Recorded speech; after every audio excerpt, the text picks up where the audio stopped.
Are you looking for the best laptops under $300? In this video we will look at some of the best laptops under $300. Before we get started with our video, we have included links in the description. So make sure you check those out to see which one is in your budget range. Number 3. Lenovo Chromebook Duet 3, 82T6001H US. Our best 2-in-1 pick is another Lenovo offering, the Lenovo Chromebook Duet 3, 2022. For around $300, you can get a configuration with 8GB of RAM and 128GB of storage.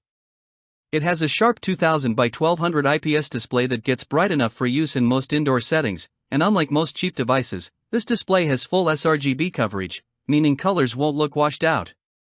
It has a great 1080p webcam for video calls and a detachable keyboard, so you don't have to buy it separately. Unfortunately, just like any budget-friendly device, there are a few compromises.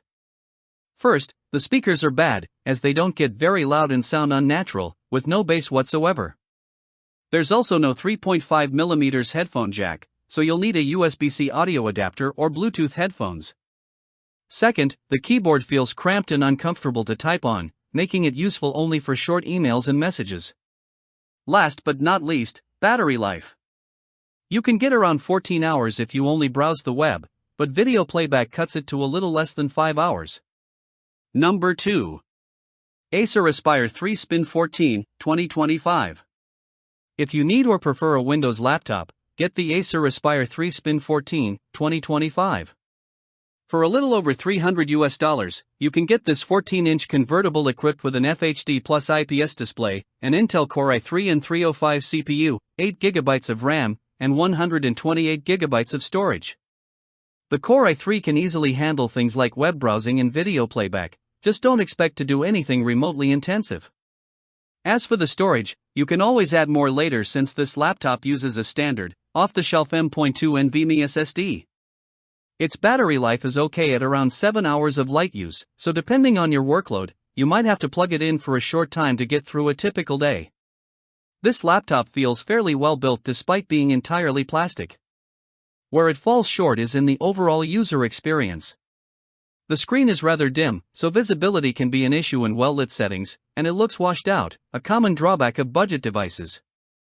The keyboard feels a tad mushy, and the webcam is, well, it's a webcam. Port selection is surprisingly good, though, comprising 2 USBs, a USB-C, with support for charging and video output, an HDMI 2.0, and a headphone jack.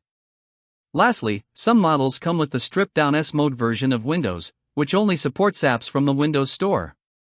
You can switch to the full Windows 11 at no extra cost, but no, you can't go back to S-Mode after. Number 1. Lenovo IdeaPad Slim 3i Chromebook 14, 2025. The best laptop under $300 we've tested is the Lenovo IdeaPad Slim 3i Chromebook 14, 2025. This compact 14-inch model feels reasonably well built for its price. The battery lasts around 13 hours of light use on a full charge, so you won't have to worry about bringing the power adapter when you're out and about. You get Wi-Fi 6E wireless connectivity, an excellent 1080p webcam, and a decent number of ports, including a full-size HDMI. Chromebooks are generally better suited for younger students or anyone needing to access web content through a browser. This means that if you need specialized third-party apps, it's best to get a Windows laptop, like the one we recommend below. You can configure this laptop with an Intel N100, N200, or a Core i3 and 305 CPU and up to 8GB of RAM and 256GB of storage. Most of the configurations are below $300, however, if you can stretch your budget slightly, we highly recommend getting the top-end Core i3 model, which you can often find on sale for around $370 on Lenovo's website.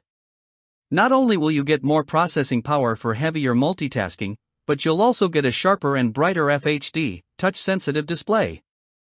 Naturally, there are some compromises. The keyboard feels spacious but a bit mushy, and the touchpad is small and not always responsive to inputs.